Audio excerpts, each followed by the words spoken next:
पहाड़ों में कुछ भी चीजें बेस्ट नहीं हो सकती, जैसे कि इसे ही देख लो। तो आज सुबह जैसे ही मैं सो के उठी, मैंने देखा यहाँ पे मम्मी ने बहुत सारी मिट्टी और भूसे को पीट पीट के उसका भरता बना दिया था। अब शुरू में तो मुझे समझ नहीं आ रहा था कि मम्मी इसका क्या करने वाले हैं, पर मुझे ये काम बड़ा इंटरेस्टिंग लग रहा था करने में, इसलिए मैंने भी सोचा अपना पूरा योगदान दे देती हूँ इसमें। पर बाद में मुझे समझ आया कि मम्मी इसकी अंगीठी बनाने वाले हैं, तो इसको अच्छे से साफ करके हमने रख दिया था इसको सुखाने के लिए। और जब तक ये अच्छे से सूखती है, मैं सीधा किचन में गई और वहां से चूल्हे की जो ठंडे वाली राख होती है उसको लेके आई और सीधा चली गई थी खेतों में, क्योंकि हमारे खेतों में लहसुन के जो पौधे हैं थोड़े बहुत येलो हो रहे थे और इसमें कीड़े भी लग रहे थे। और कीड़े को भगाने के लिए जो चूल्हे की ठंडे वाली राख होती है, इसको इस तरह से लहसुन के पौधे के पीछे जो है फैलाया जाता है।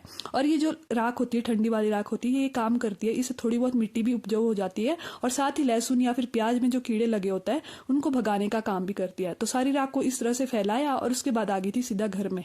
और जब से ये सर्दियों का मौसम शुरू हुआ है ना, हमारे घर में जो भी लस्सी या दही बनती है ना, मेरे अलावा कोई नहीं खाता, और बाकी की जो बचती है या तो दादी पशुओं को दे देते हैं या फिर ऐसे ही फेंक देते हैं। खैर, लस्सी और दही का असली महत्व तो वही समझ सकता है जो बाहर रह रहा है और जिनको पता है कि दुकान में कितनी महंगी मिलती है। और ऐसी हालत देख के मैंने सोचा कुछ मैं आज दही का अच्छा बना लेती हूँ। तो सारी वेजिटेबल को कट करके उसमें दही डाल दिया और इसका रायता बना दिया। अब दही तो किसी को नहीं खानी होती ठंड में, पर जैसे ही रायतों को देखा ना, सारे लोग इस रायते वाले बाउल में झपट पड़े। तो यहाँ पे खाना खा के और सारा रायता फिनिश करके सारे लोग बैठ गए थे यहाँ पे अंगीठी के पास, क्योंकि ठंडा खाना खाया था तो अब आग सेकनी भी जरूरी है। चलो बाय बाय।